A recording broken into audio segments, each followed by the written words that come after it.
तो life processes chapter ख़त्म कर दिया हमने और लाइफ प्रोसेसेस से एसोसिएटेड हमारा पीटी हमारे सामने है।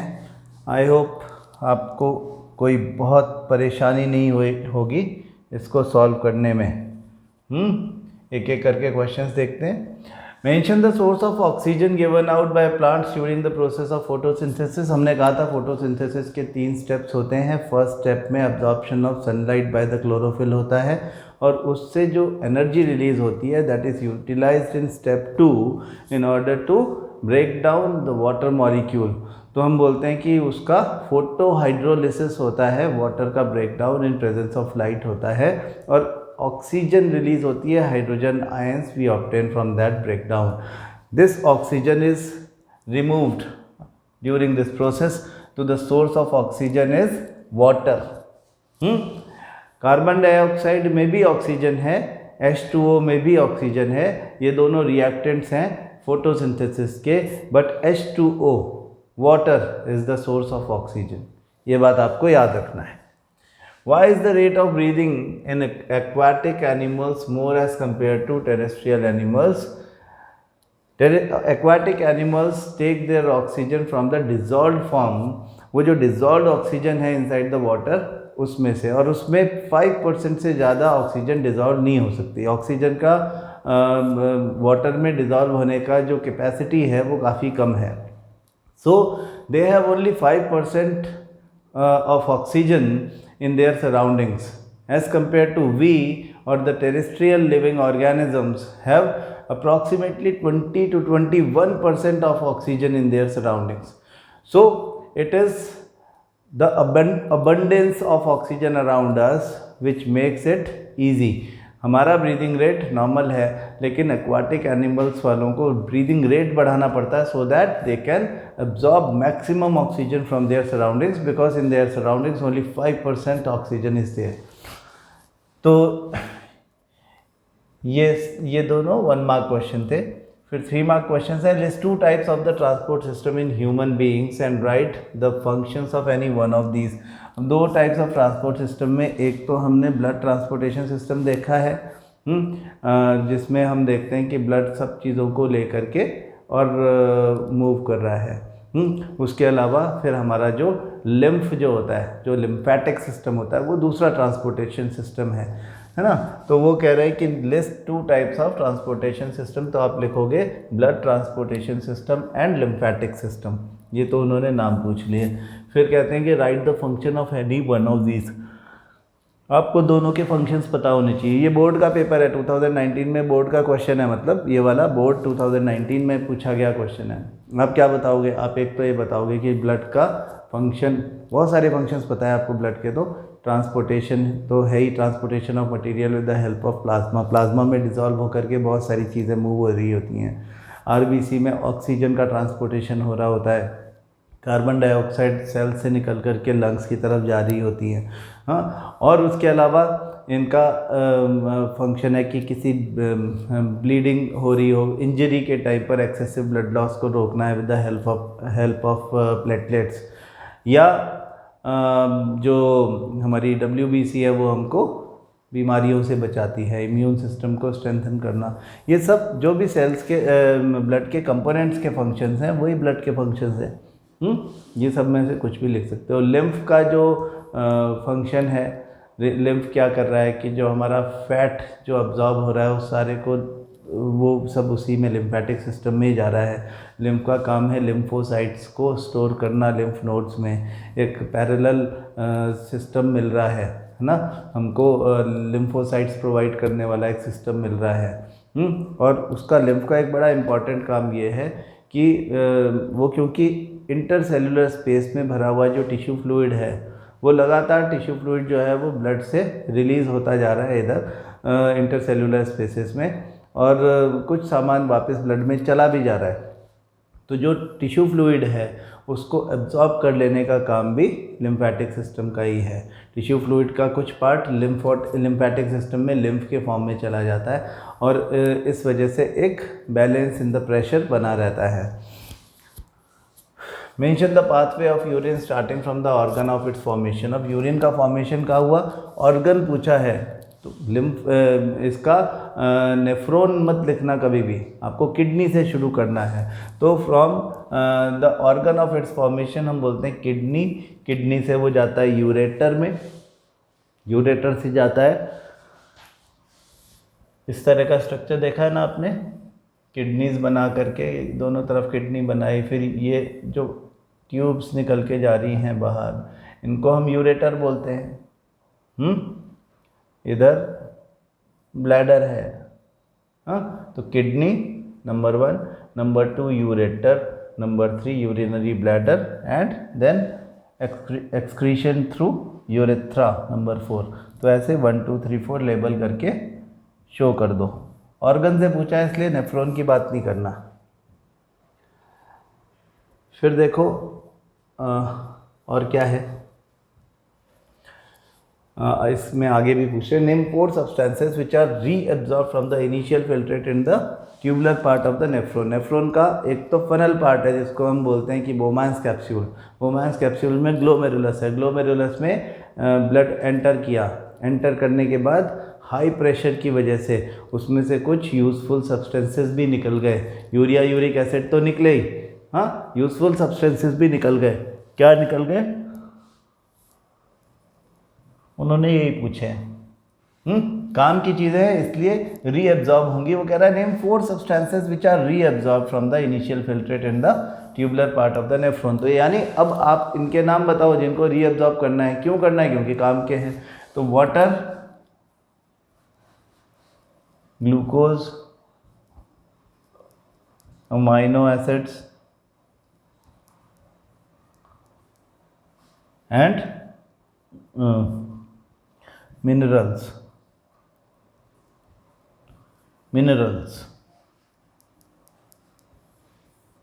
ठीक, ये सब जो है ये काम की चीज़ें हैं।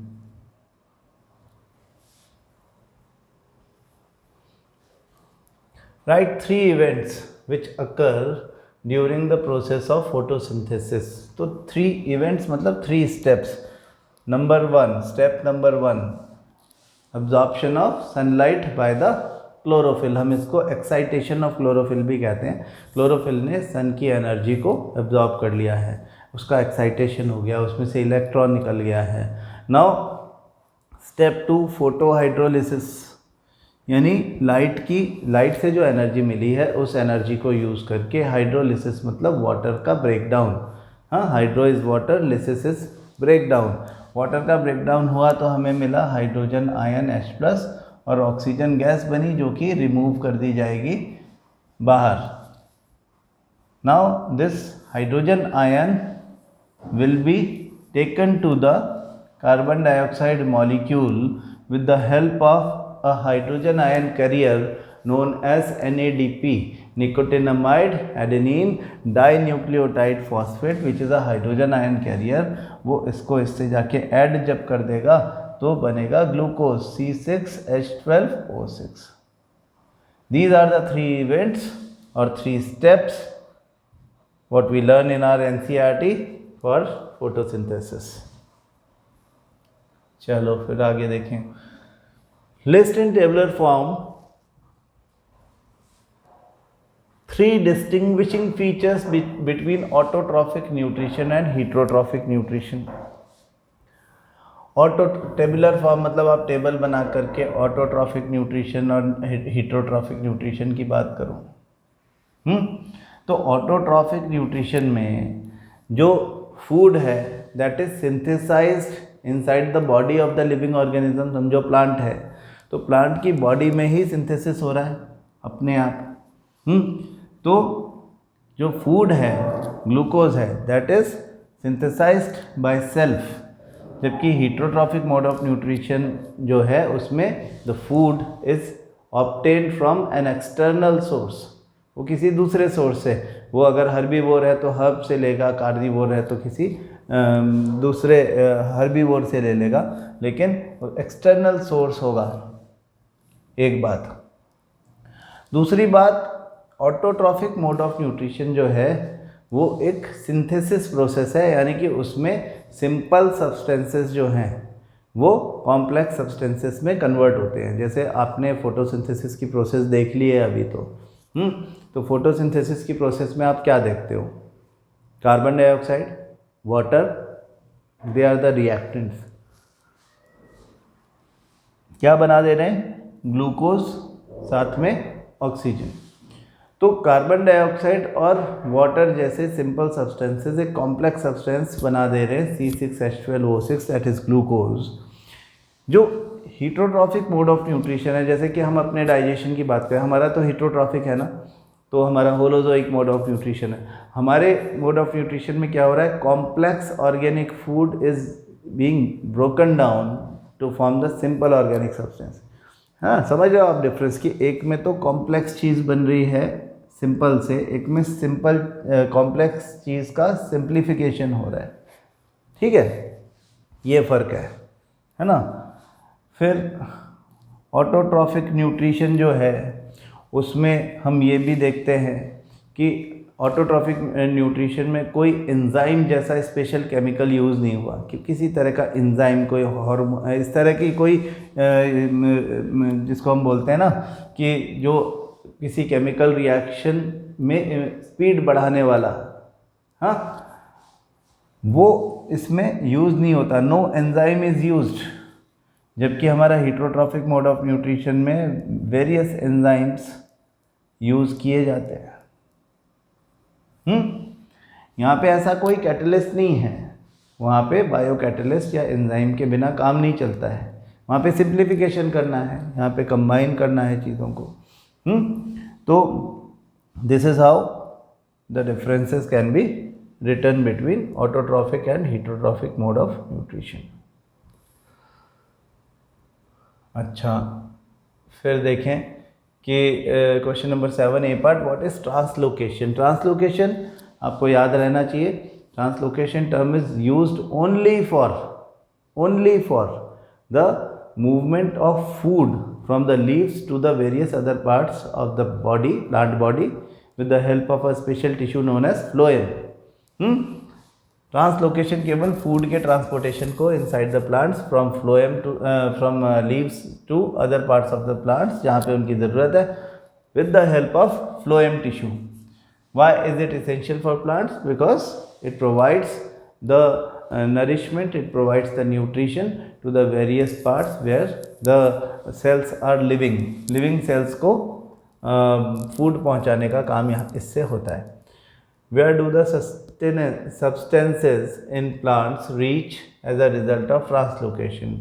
उनका एंड यूज़ कहाँ पे होने वाला है? They with the help of phloem they reach to those living cells where energy is required। हाँ, तो वो सब जगह पे, सभी ऑर्गन में जहाँ लिविंग सेल्स हैं उन लिविंग सेल्स तक पहुँचा दिया जाता है।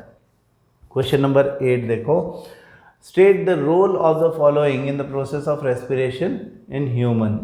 अब ये nasal cavity, diaphragm and alveoli, ये बात हो रही है, तो ये बेसिकली प्रोसेस ऑफ ब्रीदिंग है ना, not exactly the respiration, it is breathing. Respiration तो एक केमिकल रिएक्शन है जो सेल के अंदर होती है, ये ब्रीदिंग की बात कर रहे हैं। तो ब्रीदिंग में नेसल कैविटी का क्या रोल है? नेसल कैविटी मतलब nostrils, they allow, nasal cavity allows the air to enter into the body, और इस दौरान वो उसका पार्शियल फिल्ट्रेशन भी कर देता है। जो लार्ज पार्टिकल्स होते हैं लाइक डस्ट, लाइक एसपीएम, उनको जो नेसल पैसेज में हेयर्स एंड म्यूकस है वो रोक लेते हैं, उनको अंदर नहीं आने देते। अंदर जब एयर जाती है तो वो अनपॉल्यूटेड या क्लीन एयर जाती है। डायाफ्राम जो है, diaphragm is the muscular sheet which separates the upper cardiothoracic part from the lower abdominal part. इनके बीच में एक मस्कुलर शीट है। वो कह रहा है ब्रीदिंग में इसका क्या रोल है?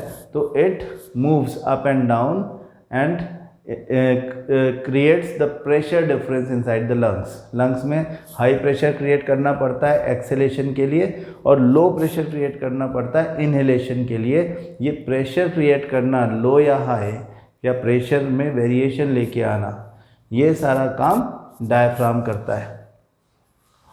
और alveoli, Alveoli are the small pouches which form the lungs.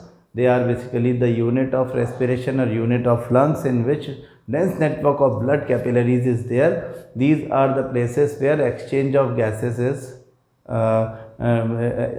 gases take place. ये वो जगह है जहाँ पर कार्बन डाइऑक्साइड बाहर लंग्स में निकाल दी जाएगी और जो एयर इनहेल की गई है उसमें से सेलेक्टिवली ऑक्सीजन को एब्जॉर्ब कर लिया जाएगा ब्लड में. ठीक है, तो तीनों के रोल्स हो गए. Define excretion. Excretion is removal of nitrogenous metabolites from the cells from the blood with the help of kidneys to outside the body.